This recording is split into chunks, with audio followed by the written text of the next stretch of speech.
Hi, good afternoon. Tayo ngayon ay magluluto tayo ng sinigang na hipon para sa bunso kong lalaki kasi paborito niya ang sinigang hipon. Okay. So, ngayon, naghiwa ko ng kamatis.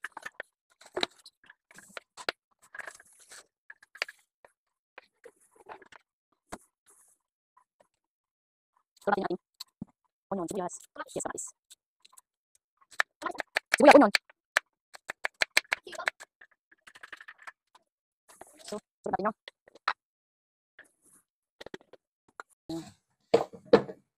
gulay. Ito yung aking shrimp.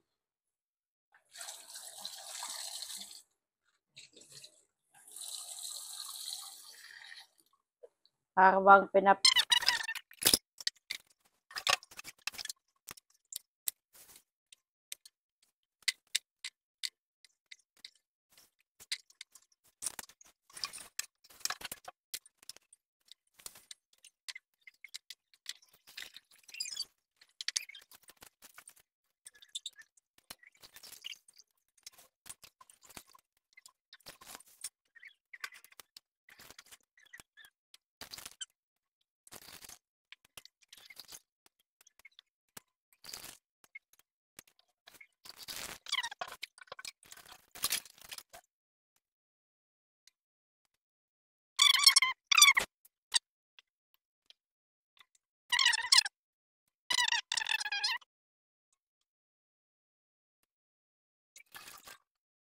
ano, ang cute lang niya.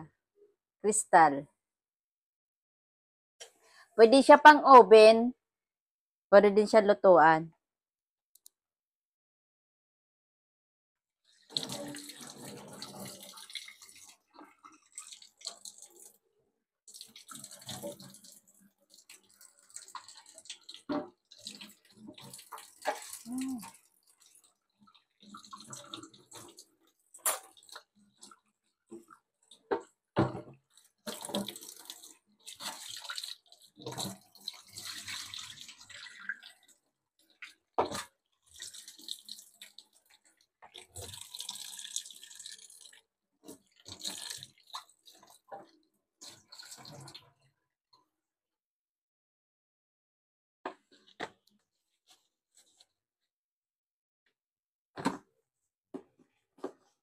Lagyan natin siya ng ating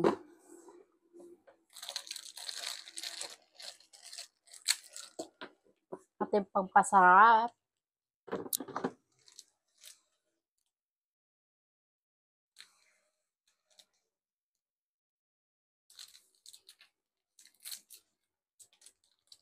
Para maging malasa.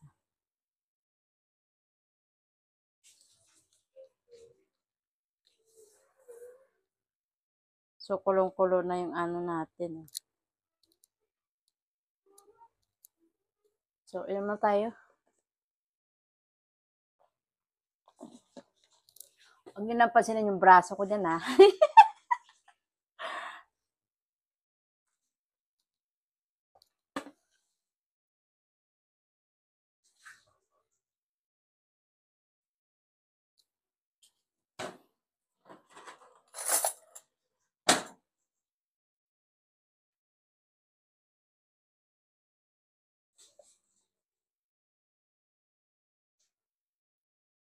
Kaya pinagsama-sama ko na dito. Kasi, anuin ko na lang.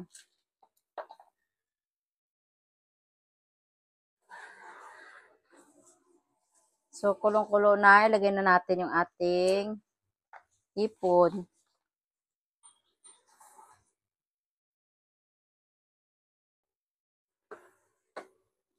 Ano pa siya, Igayalo pa.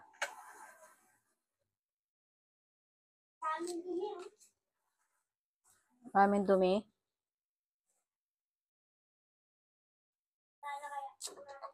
Lover talaga namin ang hipon dito palagi.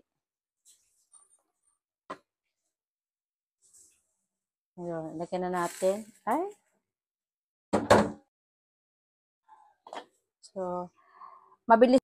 Hintay tayong maluto. So, kumulo. Kakain muna tayo ng, yung donut na ininit. Kasi binili namin to kapon sa 7-Eleven. Hindi naman niya kinain. Ako na lang kakain. Huh? Tumigas?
Sabi niyo ba, sa sobrang dami kong iniisip, yung aking pinamili, namili muna ako bago ako umuwi dito sa bahay para magluto ng ulam ng aking mga anak. Sa sobrang dami kong iniisip, kung ano yung wala ko, yun ang hindi ko nabili sa tindahan. Wala na pala akong stock na kiso. Ang nabili ko, okay, cheese. Saka 2 box na ipin. Kita mo? Pagdating ko, chinik ko, Diyos ko, mga kamerads natin, wala pala akong keso. Buti na lang, meron akong naitabi sa baba, nakalimutan ko ilabas. Yun ang nilabas ko para mayroon silang magagamit at mayroon silang mabibili doon sa mga katabi ko din na tindahan. Kasi yung mga katabi ko doon, sa amin sila kumukuha ng supply. Ako yung nagsusupply sa kanila pag yung, ano yung kulang nila sa akin sa mo. Kaya, hindi na sila nagwo-word na, ayo, pag may nakalimutan sila, matatakot sila, wala siyang gagamitin. Hindi yan sila na ganun. Kasi nga, alam nila mayroon akong tinda sa likod din mismo ng pwesto namin. Kaya, pabor na rin sa akin. Kasi ang bukas sa amin, minsan alas 4, madalas kami 4 o'clock talaga open namin ang tindahan. Hanggang 3 o'clock ng madaling araw. So, guys, naman. So, sana yung mga iba dyan, sa mga katulad ko,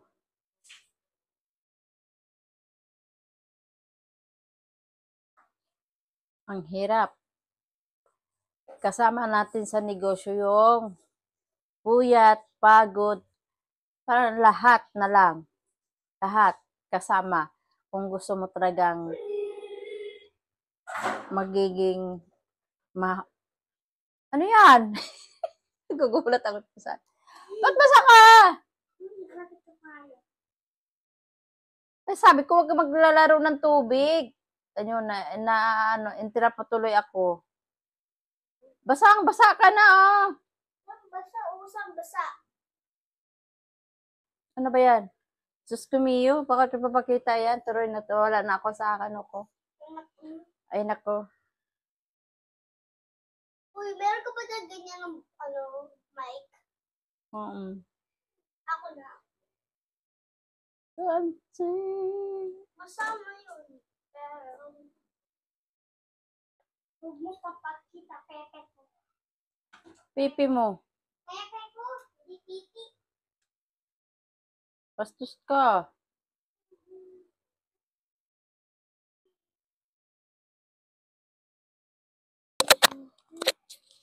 Doon ako sa karalo ko. So, lagyan na natin yung ating radish. Sunod na natin yung ating Doon ako sa karalo. Ma, mura naman ako sa taas. Tawag mo ako kakain na.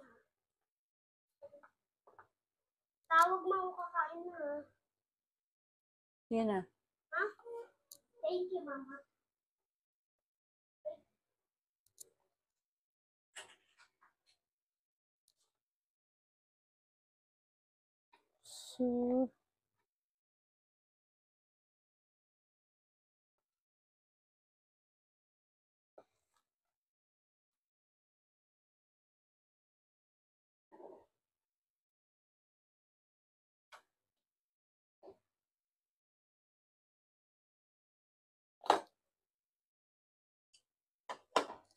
So, pakulo naman natin yung ating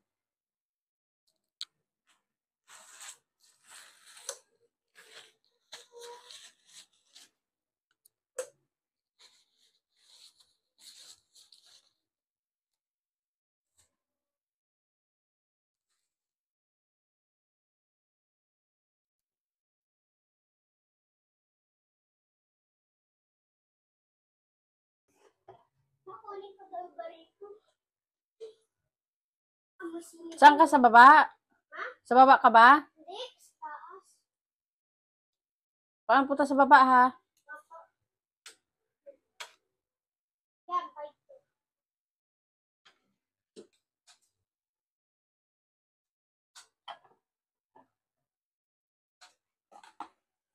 Galing. Ayan siya. Guys. Hindi siya.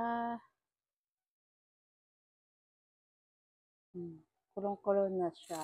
So, bubuksan. Ay, bubuksan natin. Maapaw na. Yun. Sarap ng ating singgang sa hipon.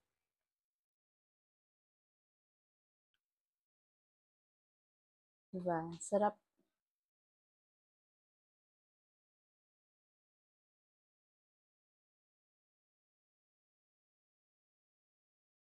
So, lalagay na natin yung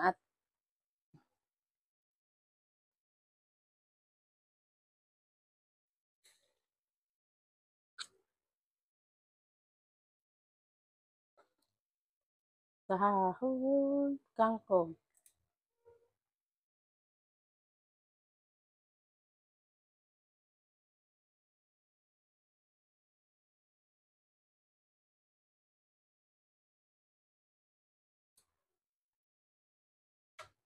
Ito na. Ito na yung naluluto.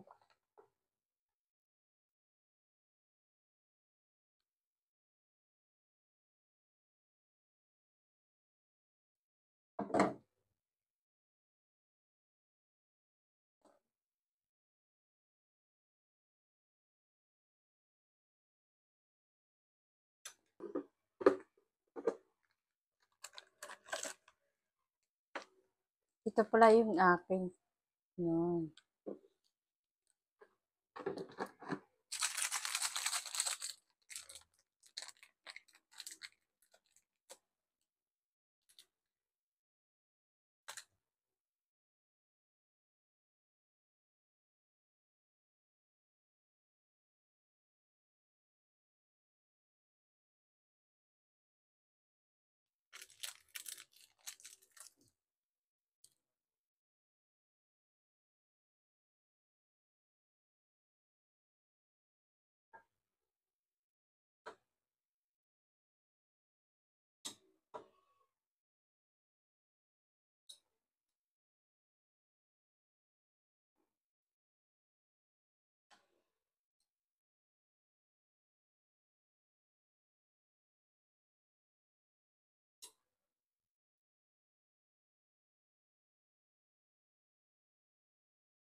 So, okay na.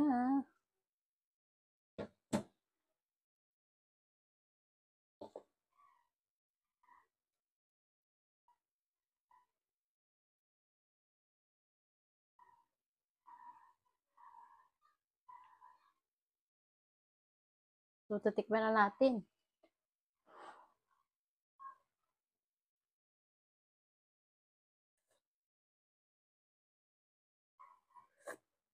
Sarap na. So, okay na. Finish. Yan na yung ating finished product. Mga temerats. Ayan. So yummy. Super yummy. Ang sarap niyan. Sobra. Yan ang paborito ng aking lalaki. Sa lahat, sa dami-daming ulam na masasarap, ito lang yung gusto niya ay sabaw ng sinigang. Yan. Okay.